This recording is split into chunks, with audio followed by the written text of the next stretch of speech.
So in this case, with you specifically, if you were standing up and you're a foe, you're going to overpower me. You're probably going to get into my personal space. You're going to look down to me. You're going to spread your body out. You're probably going to have your hands in a position like on your waist. You're going to have your stance up and spread out a little so that if something were to come at you, you'd be able to bounce back. But you have the skills, you know the language, you would know how to come across as a friend. But look, give us some pointers, Terry, for normal people out there who may not be educated or lived a life like that.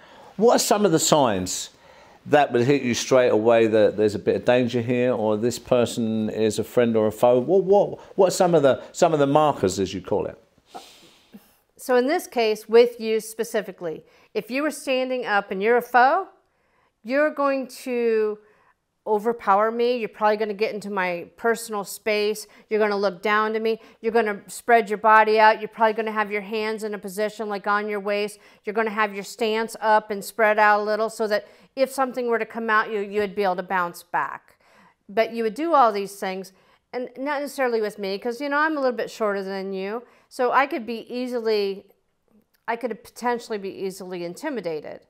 But those are the things, if you act like that, if you're posing, we all know what a male or female looks like when they're trying to be tough. And that would be the stereotype, that view. But you have the skills, you know the language, you would know how to come across as a friend. You've changed your life, and I'm sure there are things that you did non-verbally back so many years ago that you don't do now because you want to come across more friendly, more comfortable to be around. So what are some things that you did then body-wise that you don't do now? I think there's a lot of aggressive energy which is of a protective survival nature, right? But look, it's really interesting because I want to go into the realm of Sun Tzu, right? One of my favourite books, The Art of War. For instance, he would say, if they're talking nice, don't trust them, they're preparing for war. But if they shout and they're aggressive, don't listen to it because they're not ready. It's a feint. See, no friends. What do you say about that? I say no friends. You can't go wrong. If you think everybody's an enemy, you're always going to be prepared. If you think you have friends and they flip on you, you're dead. Yeah. And you know what I love about Sun Tzu is the answer to that he gives is concentrate not if the enemy is there or if he's coming. Rather concentrate your efforts on making yourself invincible. That's the answer. I've always gone by that. Because you know what? People, places, the storms, they come in and out anyway. So it's like, look, I'll give you an example, right? You know, when we, you know, me and my brother, we go and, you know, we've trained at the martial arts, right? You know, we have a guy there who, you know, who trains us, right? Muay Thai, Palma Gras, you know, UFC on the floor. Like, one of the first things we was taught is if there's an aggressive situation or a threat, make yourself small, you know? Makes yourself small. And you don't watch the hands or anything like that. You're watching here and you're watching the stance because unconsciously, even long before any movement is made or any punches is thrown, this will move or that will move. So you're already there long before, right? So it's the body mechanics. I'm just really interested in how people identify these threats really early. What could you say about that? So what you're saying is, again, more defense as opposed to offense. Yes. For people out there, Terry, some really advanced signs that you can give them that they may not know. So if somebody is, well, if somebody is trying to be defensive because they expect the enemy to be around, I would say take up space. If you want to be recognized as a potential threat, take up space. Change your body language to something that's bigger and broader, and your facial. Okay, you know what? This actually can translate to the boardroom. Because the person in the boardroom that's going to be the one that you really want to win over, they're going to be setting like you. They're going to be quiet. they're going to be authoritative, they're not going to be moving around. They're not going to be wiggling their seat. They're not going to, they're going to have their hands on their table, whatever. In the same way, you're going to have to be perceived as a potential threat or someone who you can't read. So the best thing you can do is not to be read. So you want to remove any type of emotion, and you want to keep your body language in a way where people cannot read it. If you want to be hidden, if you want to be aggressive, then you have to do the opposite. As I said, you have to open up your body and appear to be a threat. And that can be someone, I can appear threatening to him, certainly. He doesn't have to know me. I can do body language that makes him think there's going to be an easier victim down the road. That's all I have to do. They say you don't have to be the fastest, you just have to outrun the slowest. Terry, that's so true. And my mind goes back to an old saying, right? It's actually a Sicilian saying, and I'll say it, but it goes back. But I always remembered it because it was so powerful. And it says, the best word is the one that remains unspoken. So think about that. For people, out there, what is the best way for them to defend themselves, really, against a potential threat? Or even someone who's really advanced, who knows this strategic stuff and would be really hard to read. I was once in a meeting, and it was me and two others. And one of them was a general, very powerful kind of person. And the other one was more, let's just say, more financial. And the general and I, we did not like each other. And our body language let it be known that we did not like each other. But the other guy, the one that was in the corner, he didn't say a word. And I found that I was trying to win him over to my side, and the general was trying to win him over to his side. That quiet little man ended up being the most powerful person in the room because we were all trying to, the two of us were trying to win him over onto our side. So absolutely silence. Because he didn't speak more than just answering questions, the facts, and he didn't posture and he didn't show any nonverbals, he actually had all the power. Makes a lot of sense. And I can remember for me in that life, Terry, there were many instances where for normal people it would have been a real do or die situation. I mean, serious violence, or worse, with serious people who could use that violence, and had a real penchant for violence, right? But in that split second, that fight or flight, I was always programmed to front it, be bigger, go higher, and then in many ways, in that split second, these are very serious people I'm talking about, it can really go either way at that time, but that actually calmed the situation down. And I know that if I hadn't have been that way, it would have been worse to be submissive or show any kind of weakness in that situation. Actually, balancing the power diffused the situation. Now, you have to be very skilled and know how to do that, and experienced to know how to carry that, or where you need to be doing that, and that's going to work for you, right? So what do you say about them kind of situations? I would say in that case, your muscle memory took over, and you knew freezing was not the answer because you knew your enemy. Flight was not the answer because, frankly, you could not outrun a bullet. So you had no choice but to fight. I don't know about others, but there are times where I would say, I can't see myself going to jail because I would not commit a crime intentionally, but that doesn't mean I cannot commit a crime unintentionally. Or, if somebody hurt my children, I might be pushed down that. So there's always a chance that any of us could go to jail, for whatever reason, go to prison.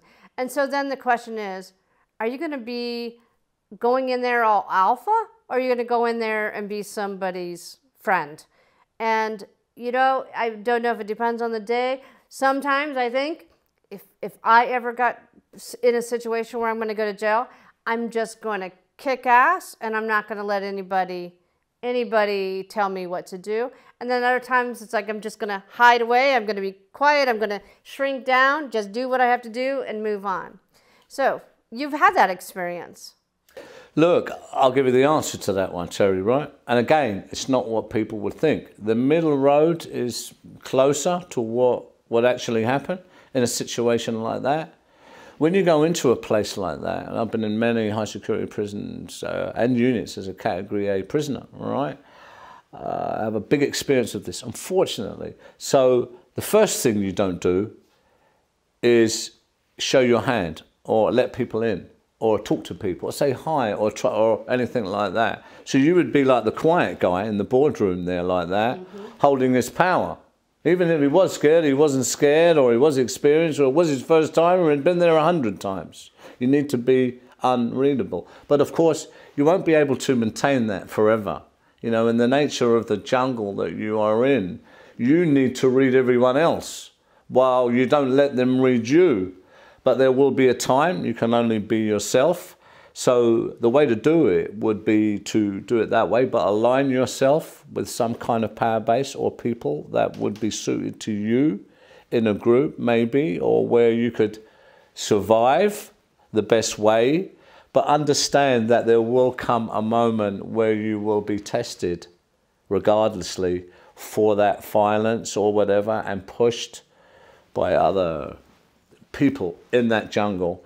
And at that time, you need to be able to be resolute and show, not necessarily that you're someone to be feared, but someone just to be left alone. And that would be the answer for that. Well, you know, I just have to go with Machiavelli on this. And if I can't make them love them, I'm going to make them love me. I'm going to make them fear me. So I would go that route.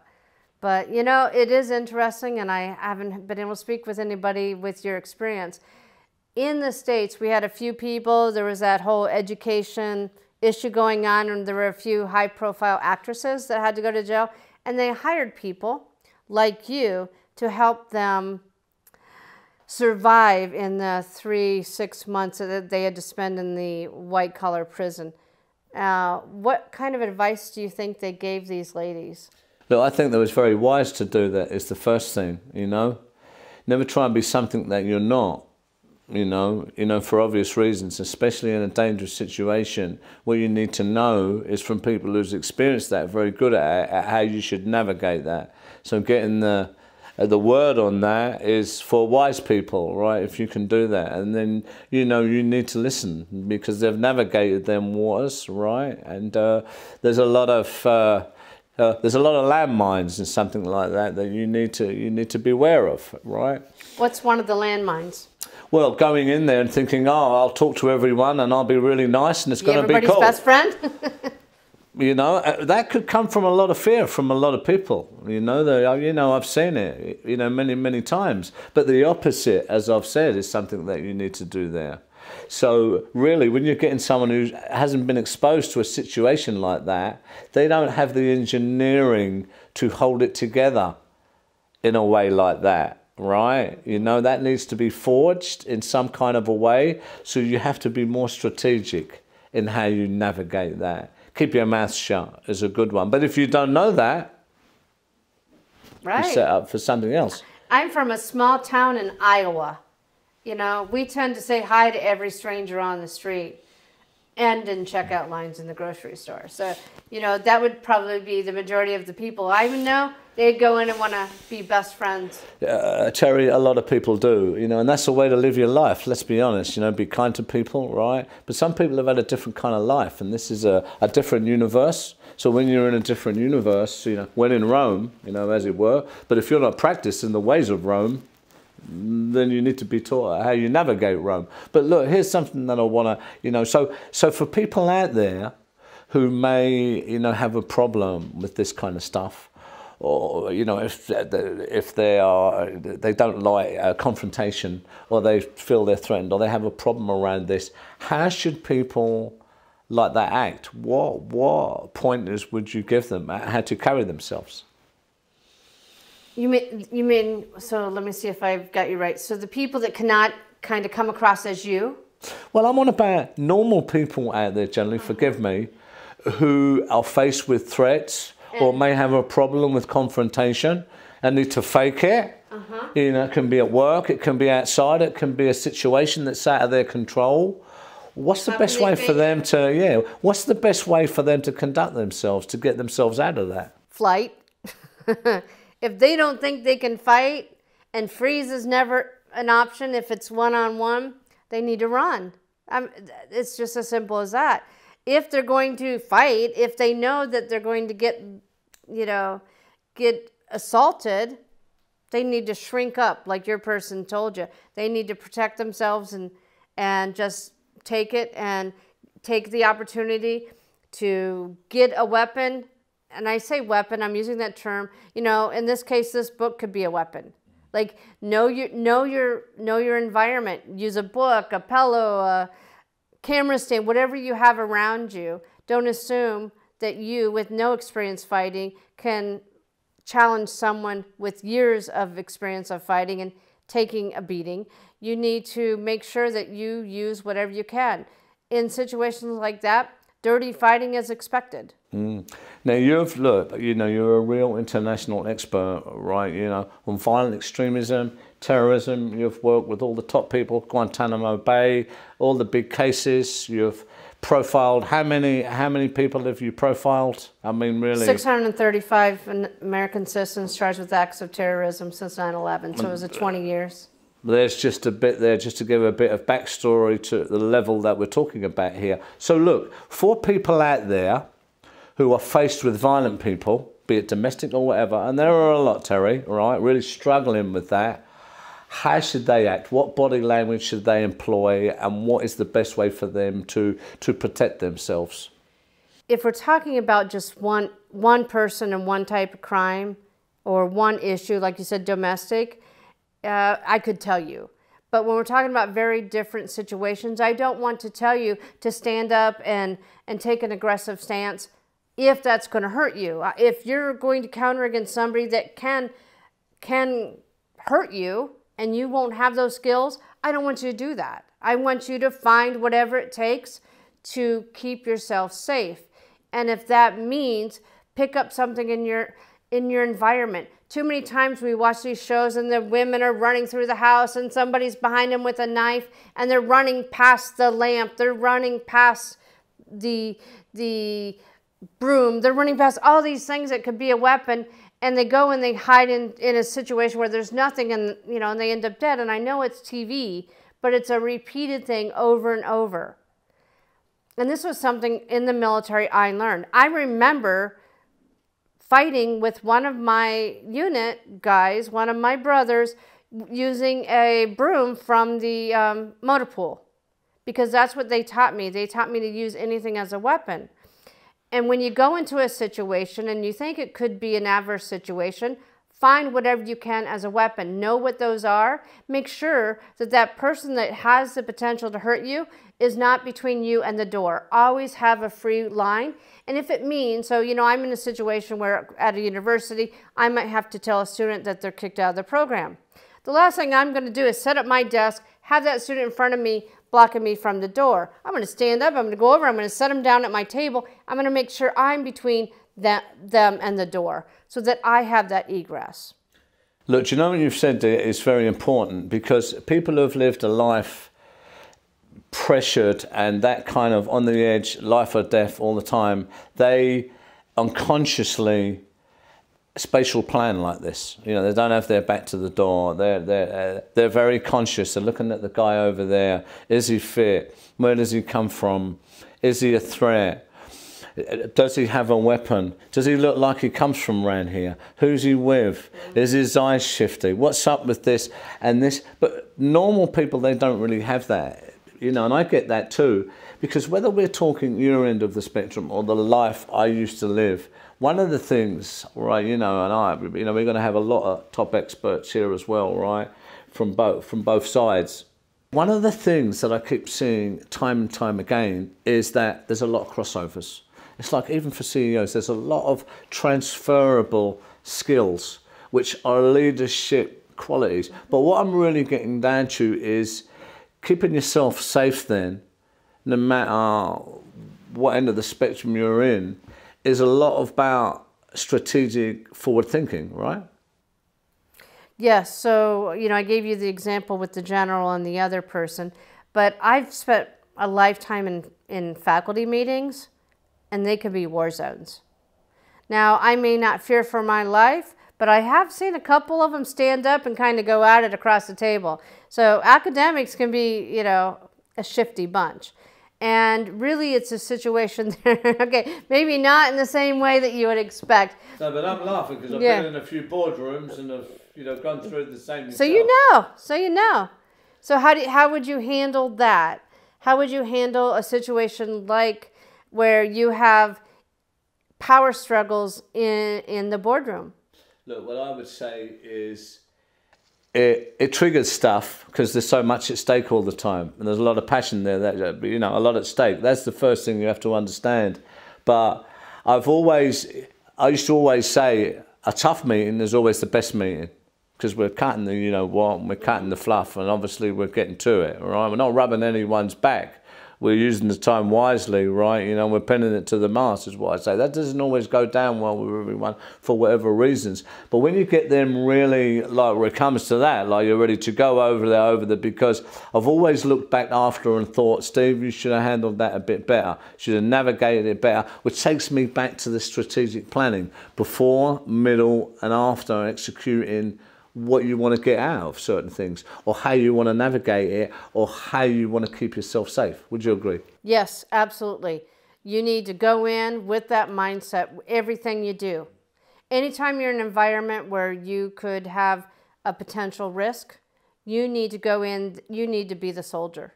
You need to go in there, you need to assess the situation, make sure it's safe for you, make sure it's safe for your family. This can be a restaurant, this can be a plane, it can be anywhere.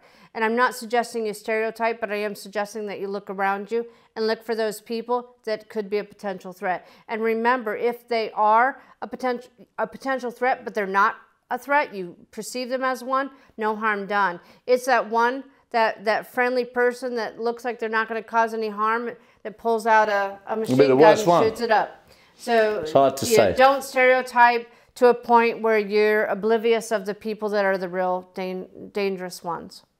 Terry, thanks. You've been explosive and an unbelievable expert. It's been great content. I hope you enjoyed that. Some unbelievable gems in there. Thanks, Terry, for coming on. My pleasure. Until next time, guys, be safe, take care, and God bless.